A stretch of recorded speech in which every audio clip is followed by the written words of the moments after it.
single day I'm gonna make something great. Vai dar envolvimento primeiro, protagonista, pra depois aqui. Não é uma coisa instintiva, pessoal. Envolvendo vários. Olá, meu nome é Tatiana Trindade e nós vamos começar com a disciplina de artes cênicas. Qual é o primeiro conteúdo que nós vamos ver? Tríade.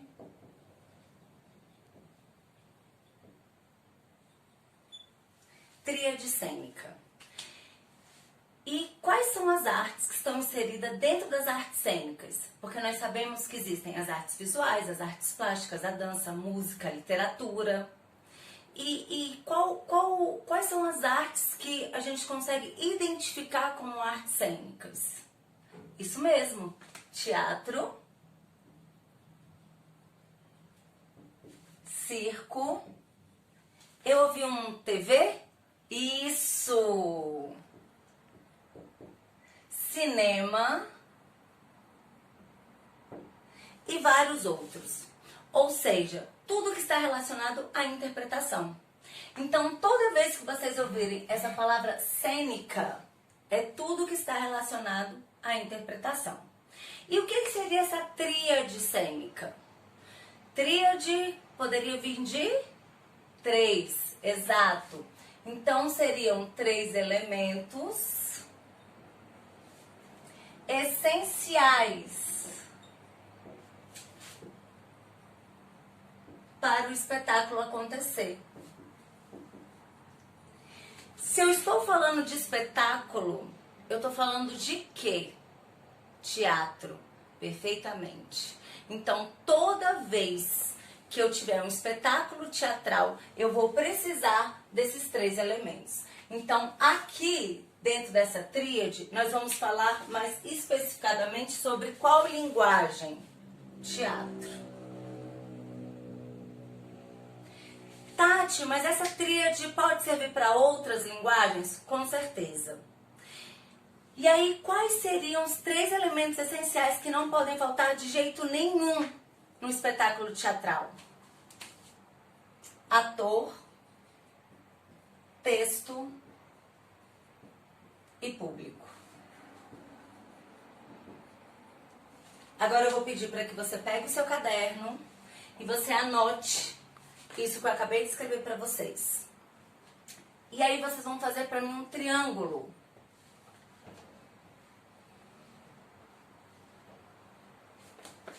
E nesse triângulo, você vai escrever ator, texto e público.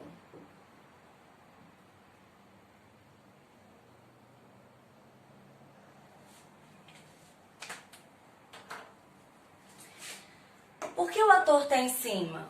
Simplesmente por mera formalidade ou por hábito, tá? Porque os 3 elementos, eles vão ter o mesmo grau de importância. Não tem nenhum que seja mais importante do que o outro. Então, vamos pegar primeiro o ator. Quem é o ator? O que o ator faz? Qual é a função do ator? O ator é quem representa. E representa quem? O personagem. Então, o ator representa o personagem.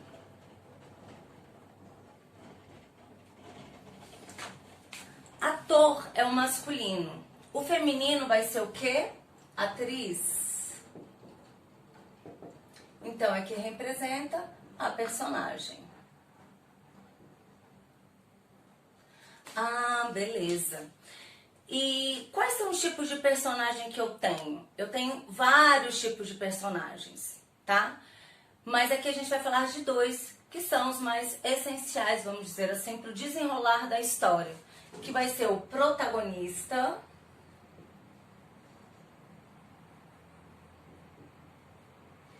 e o antagonista.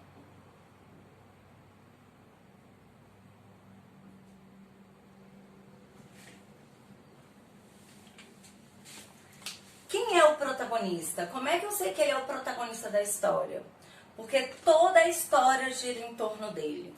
ele é o ator, na verdade ele é o personagem principal, tá? Então tudo que vai acontecer na história, toda a trama vai estar envolvendo ele. Então esse é o protagonista, que a gente também costuma falar que é o principal, beleza? E o antagonista? O antagonista é a pessoa, é o personagem que tem ideias contrárias ao protagonista. O antagonista, ele é responsável pelo conflito da história. Tati, eu posso dizer que o protagonista é o bonzinho e o antagonista é o malzinho? Não, de jeito nenhum. Porque tudo depende de quem você está contando a história. Então, se eu estou contando a história de um assaltante, de um bandido, a história é de quem? Do assaltante. Então, quem é o protagonista? O assaltante. Não falei pra vocês que é de quem a história gira em torno? Então, é exatamente essa a ideia. O protagonista, de quem a história gira em torno, o antagonista, quem tem ideias contrárias. E, normalmente, quem tem ideias contrárias ao ladrão, ao assaltante, à polícia, ou uma outra gangue. Então, tudo define-se primeiro o protagonista para depois definir o antagonista. O ator, ele não é alguém que simplesmente cresceu com um dom e virou ator. Não, o ator ele trabalha muito, ele estuda muito, até mesmo porque nós temos várias técnicas de interpretação. Então, o ator que se especializa num clown, por exemplo, que é um palhaço, ele tem um trabalho totalmente diferente de um ator de televisão, que tem um trabalho totalmente diferente de um ator de teatro, que vai ter um trabalho totalmente diferente de um ator de rua. Então, esse ator, essa atriz, na verdade, eles vão trabalhar e vão estudar muito para poder desenvolver os seus personagens. E além de tudo isso, a gente precisa ter toda uma consciência corporal, uma consciência vocal. Você precisa entender como funciona o seu aparelho fonador. Porque o que adianta, por exemplo, eu super entender as propostas de vários pensadores teatrais, como Stanislavski, Brecht, Artaud, e de repente eu não tenho dicção. E aí eu...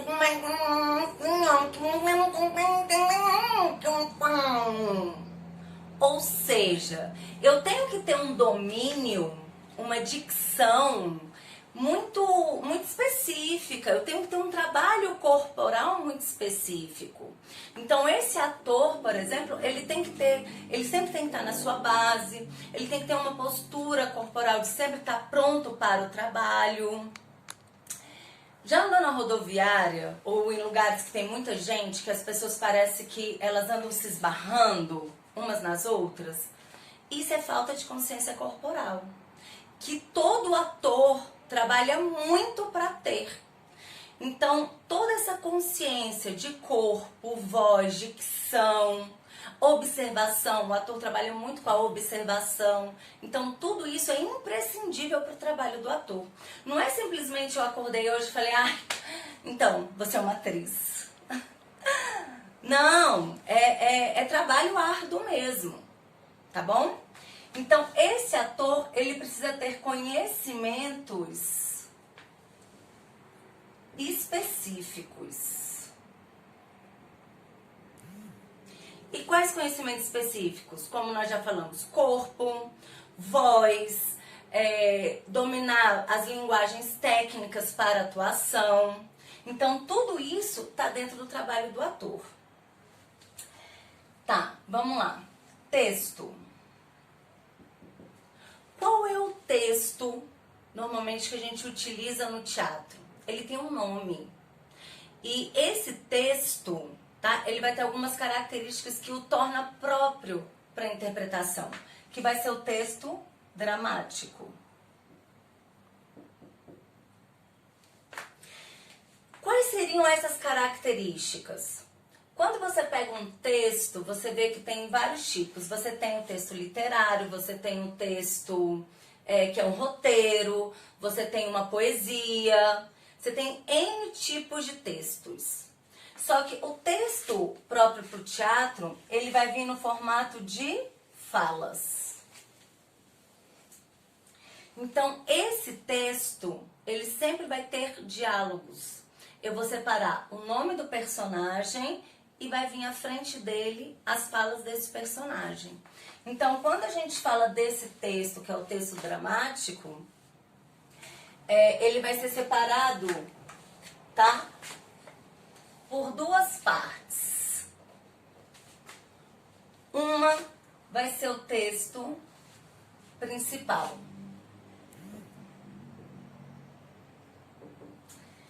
O que é o texto principal? O texto principal é tudo que o personagem fala. Ou seja, vão ser as falas do personagem. O texto secundário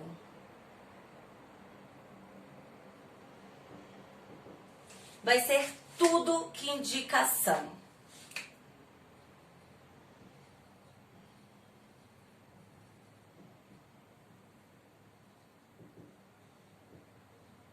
Como assim, Tati? Então, é tudo que indica ação. Essas ações são tanto ações com relação ao sentimento dos personagens, por exemplo, eu vou falar uma fala e essa fala eu tenho que falar ela triste. Eu vou falar uma fala e essa fala tem que ser alegre. Então, essa indicação de ação, tá? Ela vai ser chamada de texto secundário, que nós também podemos chamá-la de rubrica. Só que não para por aí.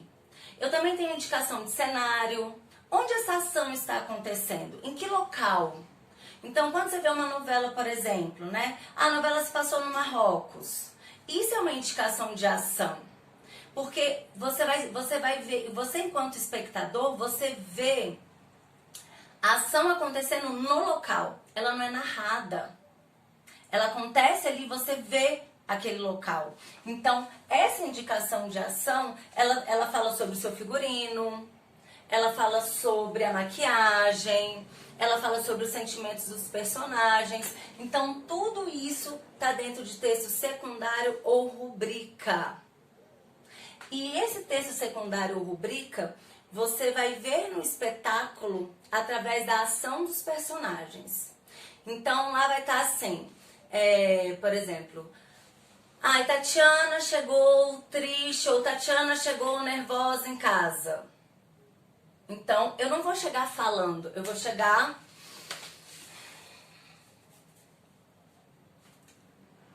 O que é isso? Que bagunça é essa? Então, eu chego interpretando. Então, eu já chego nervosa. Então, isso seria o texto secundário ou rubrica. Agora, vamos lá. O texto, gente, ele precisa ser só escrito? Ou o texto precisa ser só falado? O texto, ele pode ser, por exemplo, se eu estiver fazendo uma improvisação, eu vou ter texto? Isso mesmo. Você acertou. Vocês erraram, tá? Mas você acertou. Eu posso ter, gente, o texto de vários formatos, tá? Eu não preciso estar falando para ter texto. Por exemplo, se eu virar aqui e fizer assim, ó.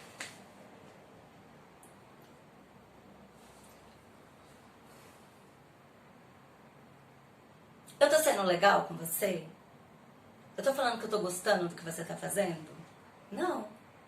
Ou seja, isso é texto. Então, o texto, ele não precisa ser falado também, ou falado que eu falo através da palavra, né? Ele pode ser feito através de ações, de gestos. Esse texto, é muito importante vocês saberem que o texto, ele é responsável pela mensagem. Ou seja, eu preciso do texto, porque senão eu não tenho mensagem. Se eu viesse pra cá e ficasse calada e não falasse nada, não teria função.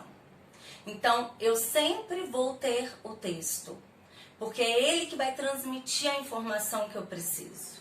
Tati, o texto pode ser, eu posso usar no teatro uma poesia? Pode. Eu posso usar no teatro uma música? Pode. Mas você falou que o texto para o teatro é o texto dramático. Sim, é o próprio. Mas não significa que eu não posso utilizar outro tipo de texto para o teatro, só que aí sofre uma adaptação. Isso aí seria uma próxima aula, beleza? Vamos lá. Público. Quem é o público?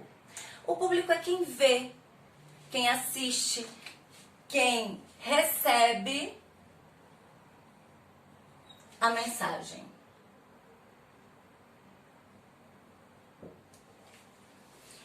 O público, ele é extremamente importante, porque não adianta, por exemplo, eu estar aqui te explicando, dando essa aula, e não tem ninguém para assistir, não tem ninguém para ver, não tem ninguém para entender o que está sendo falado. Então, eu preciso muito do público, porque ele é a testemunha do espetáculo. E o público, gente, ele tem uma função muito importante, porque ele colabora também para o desenrolar da história, quando a gente tem aquelas participações ativas. Então, você tem vários tipos de teatro, por exemplo, que você utiliza o público, né? Ele participa diretamente da ação. Então, o público tem essa agilidade, né? O ator, às vezes, utiliza o público. E aí, gente, dentro do público, vamos dizer assim, o público para o teatro, ele é chamado de espectador. E o público da TV ou do cinema é chamado de telespectador.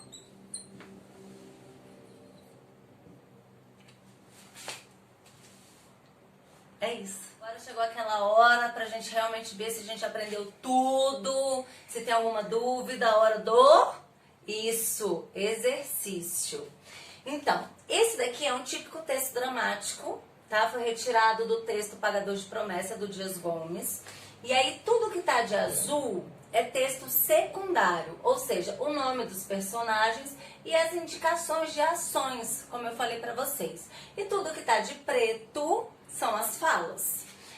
Então, começa lá. Coca, tira do bolso uma nota, coloca sobre o balcão. Que nota é essa? Aposto 100. Galego, que é com quem ele está dialogando, coloca uma nota sobre a do mestre Coca e fala, casado? Ou seja, beleza, vamos apostar? Aí o Coca vem. O Galego diz que o padreco não deixa o homem entrar.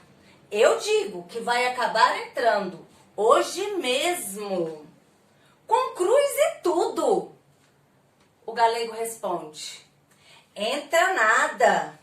E eu conheço esse padre, moça com vestido decotado, não entra nesta igreja. E eu mesmo já vi ele parar lá à missa, até que uma turista americana de calças compridas se retirasse.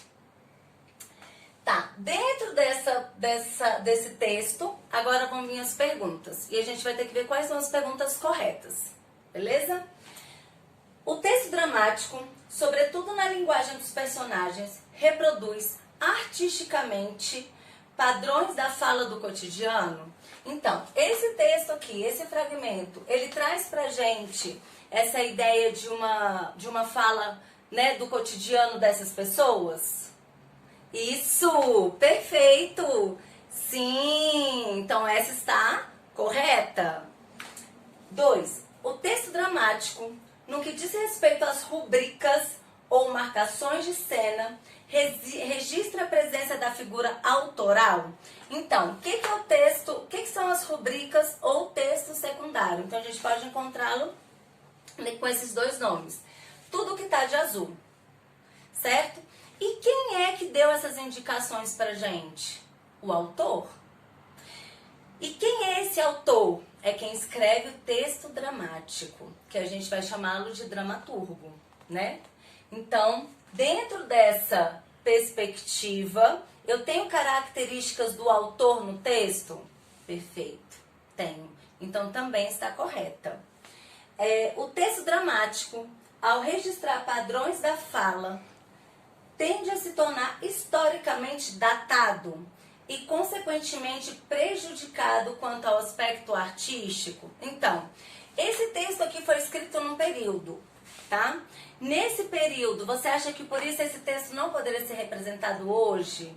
Ou porque ele foi escrito lá em 1940 e pouco, 1950 e pouco, esse texto é prejudicado hoje? Não, né? Porque tanto é que a gente vê representações de textos super antigos do período clássico lá antes de Cristo. Então, na verdade, essa questão está errada, porque não importa o tempo que ele foi escrito, até mesmo porque a gente tem toda uma liberdade para remontar esse texto com características atuais ou simplesmente deixá-los na característica do período em que ele foi escrito. Tudo bem? Obrigada, foi um prazer e até a próxima aula.